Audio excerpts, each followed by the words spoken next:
Hello, everybody. Welcome or welcome back to my channel. It is your favorite goth country girl in training, the dorky, unfiltered Latina, and of course, your favorite dimpled hot mess here. Before we get started on today's book review, please like, comment down below, and subscribe. Ring that bell for notifications. With all that being said, let's go ahead and get started. So, I'm going to go ahead and get started on Charm by Tracy Wolff. And I know this is a book that, it might be controversial, but I was all ready for court. So I read Charm before court first in the Crave series because I am very excited for the final book. And I know it already came out, but I have not read it yet. And I'm very excited to see, get more background and more of what really happened, in the shadow realm when Grace was a gargoyle this entire time. Because Crush, it was all about 4 months later. It was like 3 or 4 months later. And, I just wanted to know what was happening. I thought it was like a coma this entire time. But, you know, Grace and Hudson's story did not disappoint. There was like such mushy, comfy feelings and they're not ones I'm really used to, if I'm being honest, when it comes to these kind of stories, but it's also young adult, so I probably should have known better. But you know that enemies to lovers trope will always be my favorite, but my goodness, this was so lovey-dovey even for me. I kind of like that they actually really despised each other. And honestly, I will always love Hudson and his more down to earth ways, but also his taste for finer things. The fact that we got to have more of his perspective was a cherry on top for me. Like, for me, he went from someone who is morally gray, unapologetic about it too, to a more in-depth view of his childhood and just how much of a traumatic upbringing he had. Plus the fact that Hudson remembered everything pre-Crush book or, like, in the Crush book, and Grace didn't, like, everything that was happening in Crush, Grace didn't know, we only had her point of view, but then Hudson, he's still very much in love with her. He knew what they are to each other. Does that made me really shut up because about Crush because when I was reading Crush, I was like with Grace I was with Grace in the sense that who the hell is this guy and why is he stuck in his head? In her head, excuse me. His actions in Crush now make a lot more sense, and he grew on me, I'm not gonna lie. The slow burn was also part of it for me because it took years for them to admit the feelings, and that's something I could get behind because there's nothing more wrong than when young adult novels portray like, more accurate than teenage angst and insta love, but it was called out. It was in this novel with Grace and, like, the manufactured bond to Jackson in, like, 2 weeks, like, Miss Tracy Wolf called them out because it was teenage angst and it was insta love in a sense, not like Jackson automatically fell in love with Grace, but it was like she touched him, like, once, and they've known each other for, like, a little bit, and they were kind of already in love. I do wonder if the Shadow Realm is going to make a return in the Cherished book and how much it's going to play in the overall depth. There was definitely a like I said, there was definitely a lot of genuine lovey-doveyness.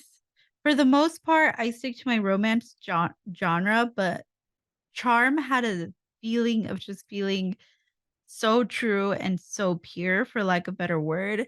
And, I'm going to talk about first, I want to talk about the plot and my genuine, what I liked about it the most was how genuine the hate and dislike was in the beginning, as I said before. It was simple in the fact that they just needed to figure out how to get out of there.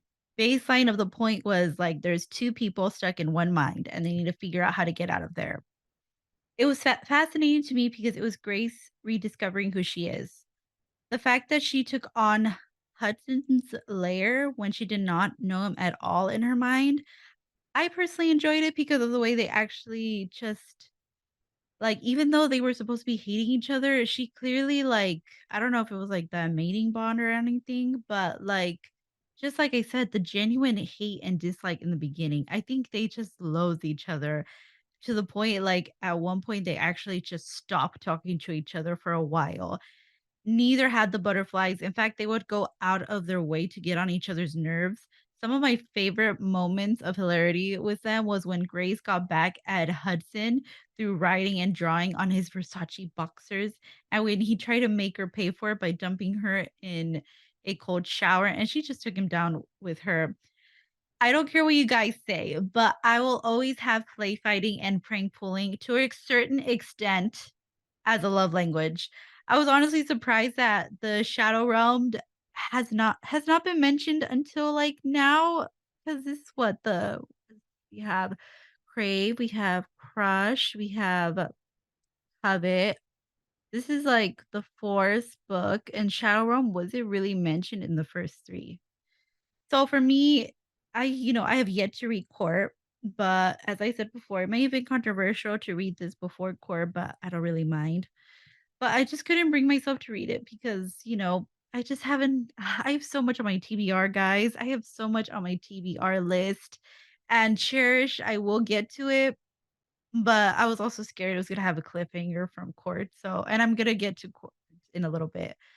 But, I refuse to have a cliffhanger that in regards to Grace and the Katmere Academy.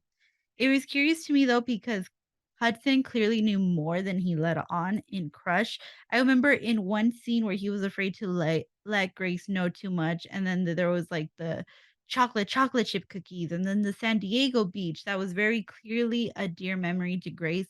And the fact that he still remembered that was apparent in Crush. He still knew little things about her, and, that being said, the plot had some points. Like, for example, one of them was pointing out the angst and really fast pace of a first love. True. You know, Noticeably with Jackson and Grace really only knowing each other through their like bond for like 2 weeks and suddenly they're in love together forever. Also, the mourning and the grieving process behind a first breakup.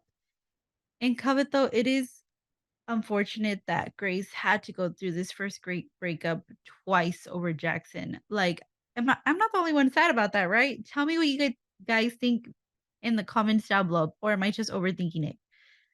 Because come on now, a first breakup after your first love is hard, but having to do it twice?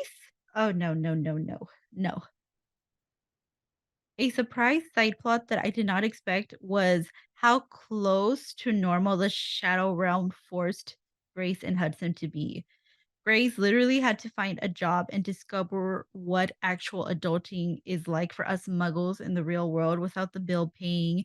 And it was really sweet to see them discover strengths outside of their obvious powers, including one of my favorite scenes throughout the entire book where Hudson is literally called Mr. V, a classroom teacher, and in the book, there is a scene where one of his students recognizes him and says hi to him at the carnival, unafraid and excited to see him. I just wanted to take a moment to reflect that on the contrasting reactions in the shadow realm versus like the quote unquote real world, well, real world for them, where Hudson is this like grand conniving murderer who had to be stopped at all costs and whose power is the one that should be challenged and stopped at all costs. But here he was literally an elementary school teacher whom his students enjoyed being around. I cannot blame Hudson for wanting to stay in the Shadow Realm with Grace. He literally had such a fresh start without people knowing what his history is or care what his titles were in his real life. Not to mention having a psycho dad who wanted to kill him and torture him on several occasions, he found better things for himself. And within Grace, that may or may not be like a specific blue string we're talking about here. Here's the thing. Grace and Hudson's stories felt a lot more genuine and real than the ultra chalk that us readers experienced at the end of Crush and the love triangle and Covet. I go more into this in my Crush and Covet reviews, so go ahead and check that out when you get a chance. With the previous two books, the mating bond felt like a burden, almost because they kind of garnered Grace's feeling without any choice, but their mating bond is a lot more healthier and pure, even without the string. Hudson was not afraid to be in love with Grace, which makes me want more of his perspective and crush, but alas, not possible. But hey, I'm not complaining if we get more scenes from him or like his POV. There is a specific scene in particular from the carnival and that I want to talk about where Grace and Hudson are dancing at the same, carnival and things are getting wild, people being people, drunk people. Never been one, can't relate. I'm kidding. But anyways, it's getting wild and people are getting clumsy. Grace wanted to still be there, but Hudson was like, let me like put this in perspective. Hudson wanted to be there with her still, but he puts her in a way that, they're at the edge of the crowd. He arranges things so she could still be herself and he could still keep her safe. And he isn't taking away that choice away from her. He isn't trying to control that situation. He's trying to make sure she is still having fun and being happy just safely without, taking complete control of the situation or vice versa. And this is the part where, like, Grace, goes out to, like, she calls out Jackson in this sense because, she definitely had something healthier with Hudson. Hudson lets her be her and lets her enjoy herself in a more safe way, whereas Hudson didn't make that situation wouldn't have made that situation as comfortable and, gave her ownership of what she could do. Other than that, it felt nice to reread everything that has been brewing since before Crush and the little hints of how their team worked and partnership work because there was so much they had to do. They still had to save the dragon. They had to realize and re-encounter a gargoyle who called Grace a queen. And that was a cute little like foreshadow to, what Grace is going to be. For her, this is the past, but I'm reading it almost as a future chance because she is foreshadowing that Grace will be the queen of gargoyles. And, she is going to be a leader of her people one day. And, she has to have a mate who contributes to that. And Hudson, I keep talking about him, but I don't, he's a, fictional characters, fictional men, just, they hit different. And, they just seeing this was a nice break from all the chaos that I feel like like all 3 books had in some way. Don't get me wrong, there was still so much action. There was the whole saving of the town. There was saving civilians. There was trying to get out of the shadow world. There was the time dragons on their ass. Like, it was still so much more action that I could get that people could get into. For me, I just wanted to use this review just to talk about, Hudson and Grace a little bit more still. And I will be talking about Court here in a little bit. But if you haven't read Charm, I would recommend reading it. If you enjoyed the Crave series, if you ship Hudson and Grace, I definitely recommend it. But with that being said, let's get into Court. All right. So for Court, there is spoilers ahead. So if you haven't read it, I recommend getting it from your local library again. But with Court, like I said, I read Charm in the beginning, so Court was like the latest book I've read in the Crave series. And with that, I will admit that I did put reading this one off because it was honestly such a thick book. This is, I want to say, the biggest book I've read so far this year. 939 pages, you guys. Y'all know me. I'm usually a girl entertained more simply. Give me the smut, give me the honest to red flag, fictional men that are loyal and spoil only, the FMC. That's all. But the story, captivating. Let me tell you that. This one was thankfully not Crave, where 'twas the first love. It wasn't Crush with some mystery, or Covet with a triangle, or Charm with some much needed enemies to lovers, lovey doveyness. No, Court was a little bit more of a standout, and I'm going to explain why. I almost feel like this could have been the last book in this series, if I'm being honest. But I know for a fact that the Shadow Realm is not finished with their tasks, and we're definitely not done with it. So I'm very excited to finish this series and for people to have happy endings.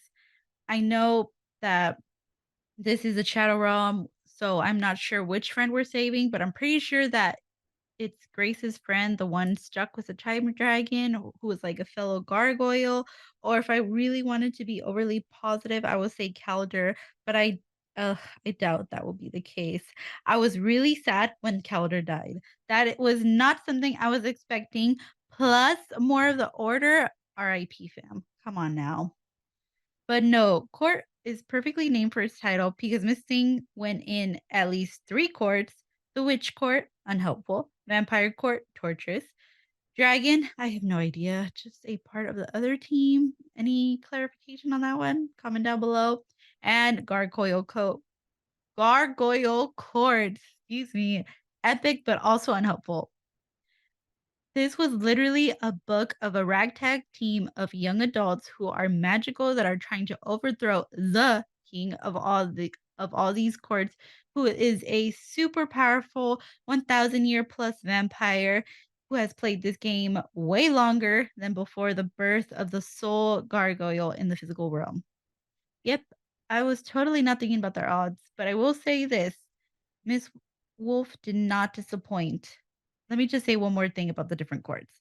I think physically, I enjoyed the descriptions with the court being in the medieval times, the witch court being decorated with gold and with the elements.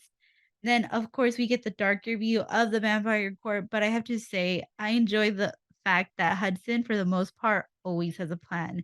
It's where they are trying to sneak into, like, the vampire court, and Hudson takes him to his, quote, unquote, "room," and honey, it was the ghetto. There was nothing short of the opposite of Mr. Always Wears Armani, and it caught me off guard too, because 'cause I'm a sucker for don't always believe your eyes or judge a book by a cover, and it goes like this. Quote, "Watch and learn." And just like that, things starts to make sense because behind the bookcase is a giant reinforced steel door protected by a security code. End quote. I mean, he basically had behind this ghetto-ness, he had like a beautiful array of settings. And y'all know I love settings. It was described as, quote, "a tasteful mix of rustic and modern pieces, almost exclusively in white, tan, or black. And most importantly, giant bookcase everywhere." End quote. I mean, we all have in common here is books. And honestly, an organized space with a ton of books, come on. I just had to mention the scene while we were talking about the different courts and scenery before moving on to Grace, our main baddie. This book was all about Grace and coming into her queendom. I think that other than Crave, I have noticed that there are specific events that lead her into being more of a badass than someone who is only an orphan. We all know specific examples of this, whether it be Harry Potter or Jane Eyre, always beginning with the tragedy of being without parents and eventually coming into their own as they grow into adulthood. In Crave, we know it was solely about Grace mourning her parents' loss and trying to adapt to Katmere Academy while simultaneously falling in love for the first time. Then in Crush, we experience her participating solo in the Ludorous tournament, Covet, her being truly, experiencing being a badass outside of her gargoyle powers in the prison and getting out of that said prison. Charm was kind of like Crush, but solely a real story, like between, like, Grace and Hudson, and let's be honest, it hit readers like a bike, not a freight train when we found out that Grace was Hudson mates, but it was like the true rom-com was needed was Charm, you know what I mean? And yes, I know this is a court review and, you know, but we're gonna get into it. Don't worry, I just gotta get my, like, things out about Charm because I really enjoyed that one. So bear with me. All right, back to court now for all the y'all who are complaining about Charm. Okay, yes, I'm going to talk about the rest of the books too, the series. Moving on. Plot wise in court, all I got to say is, damn. There were some things I did not see coming, and I hope these kind of little twists just keep on coming. For example, the crone and the bloodletter. You cannot convince me that you all saw that coming because I frankly had no idea they were even related in any shape, way, or form.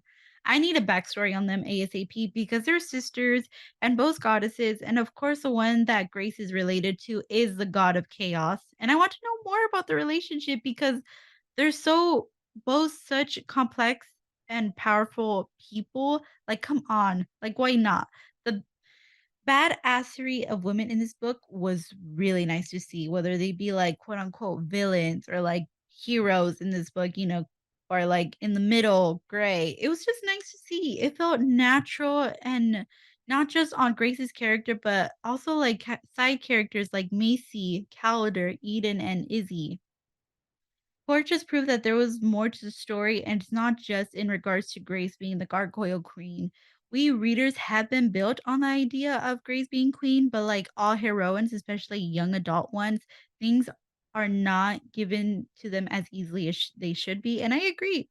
That's why I see and kind of understand Chastain, yeah, you know, medieval names, can't say them. But bear with me. Chastain, the general of the Gargoyle army, because I understand it because I think Grace definitely did her fair share of fighting throughout the books, but it has never been outright war or leading more than just a team of her friends.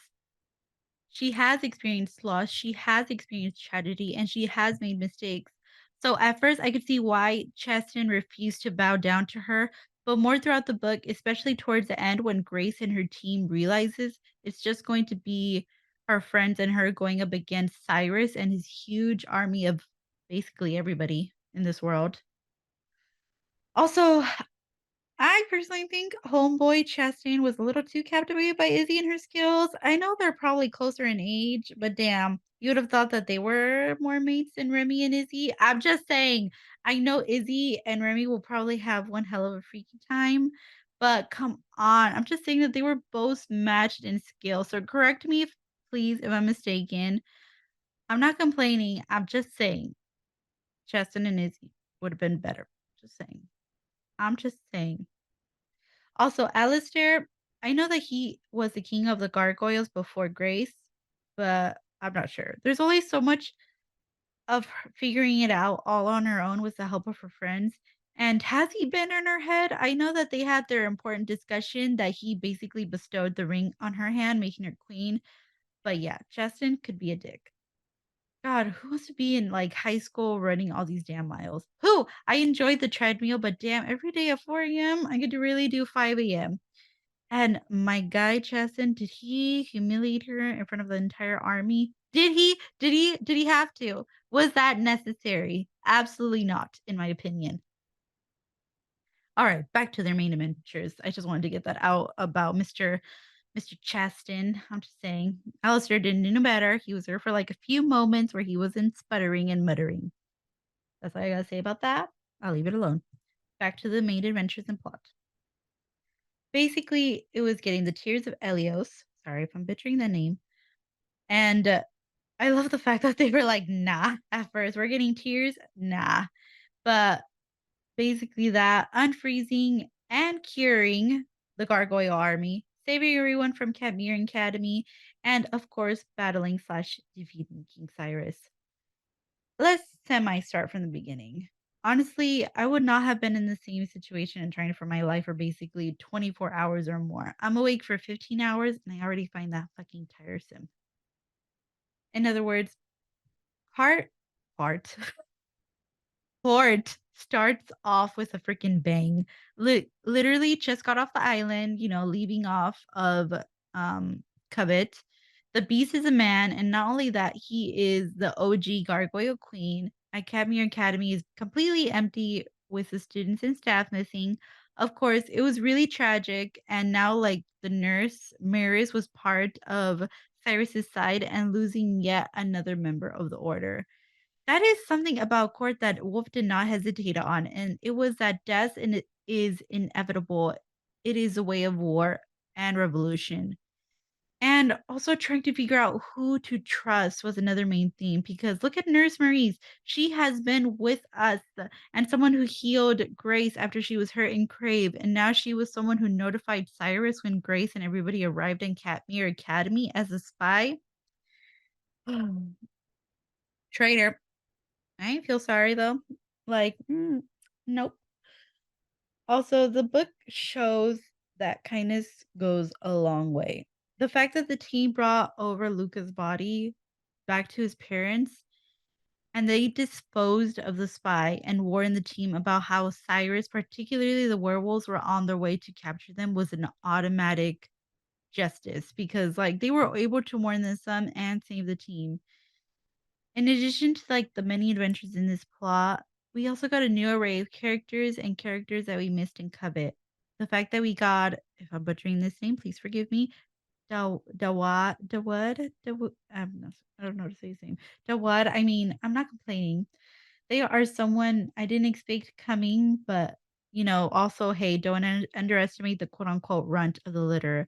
Plus, they also really saved Grace and the whole team's asses too. The fact that he was able to take on a gargoyle who is as experienced as Rodrigo, who has spent thousands of years training, literally. I was like, okay, okay, all right. And then we got Izzy. Hmm, hmm, All I gotta say is, was she really needed? I mean, I liked the Vega brothers as they were, but alas, what a twist! It is also serious. It's also Cyrus, so not surprised. I'm just like, oh, so Hudson is the middle child. Hmm. I did not see that coming, but let's talk about it. I have a feeling that Hudson gave up the vampire court to her to rule, but I sincerely doubt Miss Queen Delilah would let a no offense daughter that isn't hers rule the vampire court. Unless it was Jackson, but alas, I doubt it since one, Jackson is cool, two, broody and moody as fuck though. So I'm interested to see where the court of the vampire court heads to. I will admit that I tolerated her a bit more when she let Grace come through on an important conclusion. It was when Grace was reliving the last time she saw her parents before they passed, and we see a moment of growth from Grace. But also, Izzy is a demigod just like Grace. It is very interesting to see how much powerful she could be because I honestly thought that Grace is so powerful, but how is Izzy just as powerful as her? Also, if I'm gonna buy Izzy and Remy as partners and mated pair, I better see more of them in Cherish. I'm just saying because anyways, no. No. I was like, "All right, Izzy, I can tolerate you, you know? Oh, moving on." But if I'm gonna buy her and Remy mating, I better get some more chemistry and Cherish. At least a little bit. Just a bit would make me like let me believe it. Grace, though, can we talk about her badassery? Let me define. It's her strength and mercy that make her an admirable queen to be for me. I honestly would have never survived the trials for the tears. So let's just get that out of the way. I say this because I honestly probably would have tried to kill the last monster in round 4, but Grace didn't. She knows her and her team aren't merciless killers, and that's a point that Wolf shows well through her character's actions. The whole team doesn't like to kill, and they only kill when they're defending themselves or when they absolutely need to. So when they see this creature in Trial 4, even though it ripped off Grace's wing and has been trying to kill him, instead of killing it when it's defeated, Grace sends over healing energy and the monster ended up being a little boy trapped. I feel like not a lot of badassery really goes on in subtle but important actions like these, whether it's not just like the hero or the heroine fighting and kicking ass, but it's instead a hero or heroine being sympathetic and kind because we know the world isn't always that way.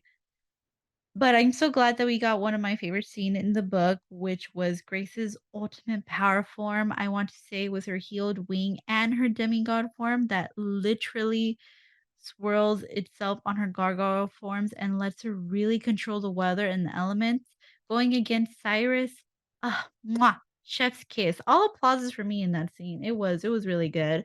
We went from seeing her not exactly knowing where or what to do was really being the queen of gargoyles, just a name, feeling absolutely in training to taking on one of the most powerful people in this realm. And with the support of Commander Chastin, finally. Alrighty, I want to get to other aspects of the book though, like Jackson and Flint. I wanted more. Jackson, though, did not have to be such a freaking douche, my guy. We get that you're protective, but like, calm your ass down. He was making me look really bad in this book, and I could not tolerate it. Like, we all know I love me a good, morally gray, possessive man, but he's a kid. It will be okay. That's all I just wanted to say. I just wanted more of those gazing and physical touch, only a jar, that Darcy flexing hand motion. But that being said, Jackson is definitely a power top. And shun me if you want for this, but I wanted a scene where Hudson could have humbled him just a bit, just a little bit. There were moments that Jackson had to raise his voice in everybody, and I'm like, "Why? Why you gotta be so extra with your protectiveness?" Even Hudson, like, maintained composure, and this guy, well, let's talk about it. My heart broke for him a little in this one. I knew that Hudson had 2 powers, and he was pretty good with them. His power of disintegration and his power of persuasion, and I have not seen his power of persuasion in a hot minute. Not since Crush, which kinda sucks because I honestly am fascinated by the fact of how much his power really affects him. In Crush, it was badass moves with tearing down the tournament, and even Grace described it as limitless when she borrowed his powers. But anything with a beating heart, that is so sad. The fact that he could experience their entire soul going to death himself, that was already tragic in itself, but the fact that he had this power was only enforced by his past. I cannot even begin to tell you how much I had really hoped that Cyrus is being delightfully tortured by Miss Delilah, because there is absolutely no reason that we shouldn't hate more than we already did, but alas, everyone was giving Hudson so much shit about him not just using his power of disintegration to stop the entire war, but he already did when he killed all those werewolves and those gargoyles. In doing so, experiencing each one of their souls taking away those with pain, along with giving a piece of his soul away. I'm telling you, it is such dark, beautiful, dark poeticness if I've ever heard of it. It's a very much a double-edged sword. It's kind of, I don't know, it's a sad thing, a tragic thing, but you just can't look away from it. Romance-wise, I mean, Hudson got a whole lighthouse and brought Grace breakfast in the morning. Come on now. I sure as hell know I could pretty much tell you that Charm had some of my favorite moments of theirs, such as Hudson's scene at that festival, and it was a Harry Styles song. But first, before I get into Charm, I know there was so much romanticness in that one. Cord had the stable part of the relationship. It isn't new, but it's more healthy and emotionally secure. And I think those qualities are important in any relationship with two people. And, they were both just exploring each other more and just feeling that fire and electricity and love for themselves a little bit more detailed now instead of like the first in Charm. And, it is their true love story because I absolutely know they did not like each other at first. So Court is definitely the story to get their background in. Charm is the one to get the details in that makes sense in Crush. One of my favorite moments is the shut up and dance scene. Whereas in Charm, Grace initiates dancing when Hudson's there. In Crush, Hudson initiates dancing with Grace. And I'll always love that Hudson was like a school teacher there. And Loki kind of disappointed he isn't pursuing that in the real world. Because honestly, that was Loki one of the non sexual things about him that was one of my favorite aspects. But all in all, I don't want Hudson to be tortured or his brother or even Izzy to be tortured anymore the way that they all clearly have been. So let me know what your favorite scenes or characters in the Crave or Court series are. So thank you so much for watching. If you guys are still around, I know that this was one of my longer videos, but it is also a series video of, the Crave series, and I will be getting to Cherish when I can. But until then, have a good week, and thank you so much for watching.